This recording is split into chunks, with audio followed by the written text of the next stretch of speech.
आप देख रहे हैं ENI live next generation media.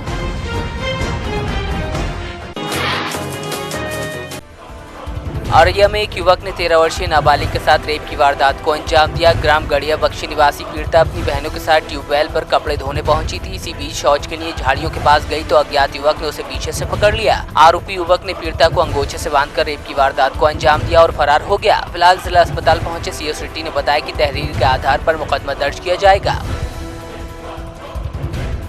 गड़िया बख्शीपुर की एक लड़की है जो कि 13 वर्ष के आसपास है। वो अपनी बहनों के साथ नहाने के लिए ट्यूबवेल पर आई हुई थी और उसके बाद उसको वो शौच के लिए एक झाड़ी के किनारे गई तो जो पता चल रहा है कि कोई लड़का साइकिल से वहाँ से गुजर रहा था, वो उसको खींच के उसके साथ ज़बरदस्ती किया है। लेकिन अभी इससे ज़्यादा कुछ पता नहीं चल पाया है क्योंकि अभी लड़की होश में नहीं आई है। ये होश में आते ही कुछ बयान देती है तो तुरंत मुकदमा लिख के कार्रवाई की जाएगी।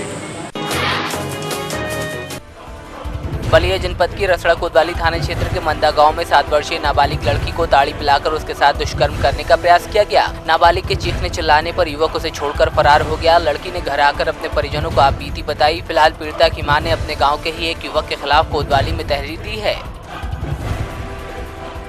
7 वर्षीय एक लड़की है रसड़ा थाना क्षेत्र की, जिसको एक लड़का तेज बहादुर टॉफी वगैरह देने के बहाने लालच दे करके ले गया था अंधेरे की तरफ। बच्ची चिल्लाने लगी, कुछ लोग गुजर रहे थे तो उन्होंने जब टोका कि छोड़ के भाग गया। इस आधार पर अभियोग पंजीकृत किया गया है और डॉक्टरी और अन्य कार्रवाई की जा रही है। योजना प्रचलित अब वो मेडिकल रिपोर्ट में जैसा आएगा उस हिसाब से कार्रवाई की जाएगी।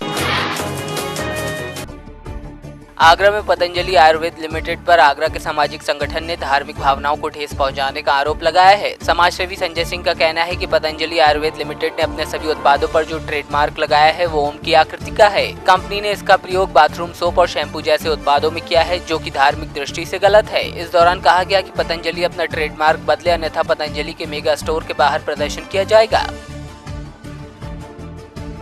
पतंजलि आयुर्वेद लिमिटेड पे एक जो उन्होंने एक ट्रेडमार्क लगाया हुआ है जिसपे लगा हुआ ओम, और ओम इस ब्रह्मांड की सबसे बड़ी शक्ति है। हम उसका पूर्ण रूप से बहिष्कार करेंगे क्योंकि हमारे सभी धर्मों के खिलाफ है और ओम से बढ़कर इस ब्रह्मांड में कुछ भी नहीं है। ऐसा क्या आपत्तिजनक आपको लगा जो आप विरोध कर रहे हैं? आपत्तिजनक ये लगा क्योंकि ये ओम है, ओम से बढ़कर कुछ नहीं और ओम ही सर्वस्व है इस ब्रह्मांड में। और जब ओम का ही जो है अपमान हो रहा है, जो टॉयलेटरी आज जो है जिसको पूजा घर और पवित्र स्थान पे होना चाहिए वो आज जो है बाथरूम में जा रहा है, तो इससे बड़ा कोई अपमान नहीं हो सकता। हम ये चाहते हैं और बाबा रामदेव जी से कि जब तक वो ये ओम का ट्रेडमार्क पतंजलि आयुर्वेद लिमिटेड से अपने सभी प्रोडक्टों से जब तक नहीं हटाएंगे तब तक हम बराबर इस लड़ाई पे लड़ते रहेंगे और मुझे इस लड़ाई के लिए कहीं भी किसी भी हद तक जाना पड़े मैं जाऊंगा।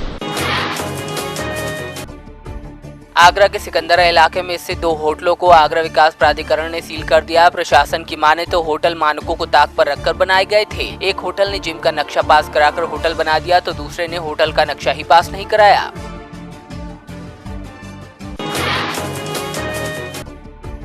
वन विभाग की लापरवाही से एक बार फिर मैनपुरी में पूर्व मुख्यमंत्री अखिलेश यादव द्वारा लगाए गए हरियाली प्रोजेक्ट में आग लग गई। 85 हेक्टेयर क्षेत्र में फैले हरियाली प्रोजेक्ट के चौथे ब्लॉक में आग लगी थी, जिसे बुझाने के लिए फायर ब्रिगेड को भी काफी जूझना पड़ा। वन विभाग द्वारा देखभाल नहीं किए जाने से 50% से ज्यादा पौधे सूख चुके हैं, जिसकी वजह से कुछ दिन पहले भी इस हरियाली प्रोजेक्ट में आग लगी थी।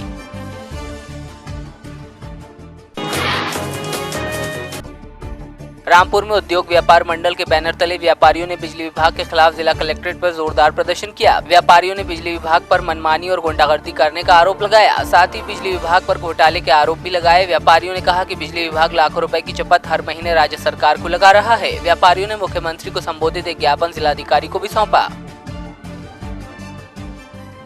इसमें जहाँ से शिकायतें आती हैं उसमें जांच के आदेश दिए जाते हैं और जहाँ वो प्रूव हो जाता है कि इस तरह की कोई शिकायत आई है, इस तरह का कोई लेन देन की शिकायत जो है वो प्रूव हो जाती है, उसमें हम लोगों के स्तर से कार्रवाई होती है। इसमें सभी कर्मचारियों को, विद्युत विभाग के इंजीनियर्स को कड़े निर्देश मेरे द्वारा दिए जा चुके हैं। हाथरस में जिला प्रशासन ने आरटीओ दफ्तर पर बैठने वाले कथित दलालों पर कार्रवाई करते हुए वहां बनाए गए अवैध काउंटर और अतिक्रमण को हटवाया। प्रशासन ने दल बल के साथ धावा बोल दिया। ऐसे में देखना ये होगा कि इस कार्रवाई के बाद सरकारी जमीन दलालों और अवैध कब्जाधारियों से कितने दिन तक मुक्त रहती है। उनके बिस्तर जो हैं वो निजी ज़मीन पे बने हुए हैं, वो विवादित ज़मीन है, मुकदमा चल रहा है। तो उसके लिए उनके पेपर्स मांगे गए हैं और जब उनका परीक्षण करके अगर वो सरकारी ज़मीन पे होगी तो उनको हटाया। अलीगढ़ की खैर तहसील क्षेत्र के टप्पल इलाके में यमुना हाईवे के नीचे किसान नेताओं ने महात्मा टिकैत की पुण्यतिथि मनाई। इस मौके पर एक सभा का भी आयोजन किया गया। साथ ही किसानों ने महात्मा टिकैत के जीवन पर भी प्रकाश डाला। वहीं किसानों ने अपनी समस्या से संबंधित एक ज्ञापन एसडीएम खैर को सौंपा।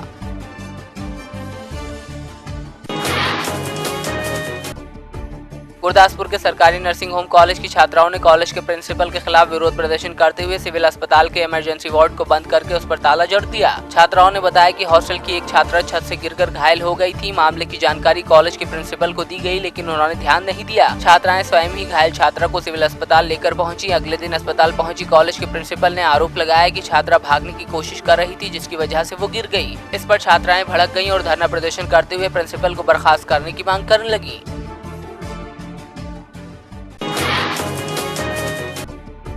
छिंदवाड़ा जिले की अमरवाड़ा विधानसभा के ग्राम सिंगौड़ी में अखिल भारतीय मिस्कीनी समाज के संरक्षक बाबा सैयद फरीद मिस्कीनी के नगर आगमन पर उनका समाज के लोगों ने स्वागत किया। इस दौरान बाबा फरीद मिस्कीनी ने कौमी एकता को मजबूत करने की बात कही। साथ ही उन्होंने कहा कि देश में अमन कायम करने के लिए सूफी संतों की शिक्षा ग्रहण करना बेहद जरूरी है।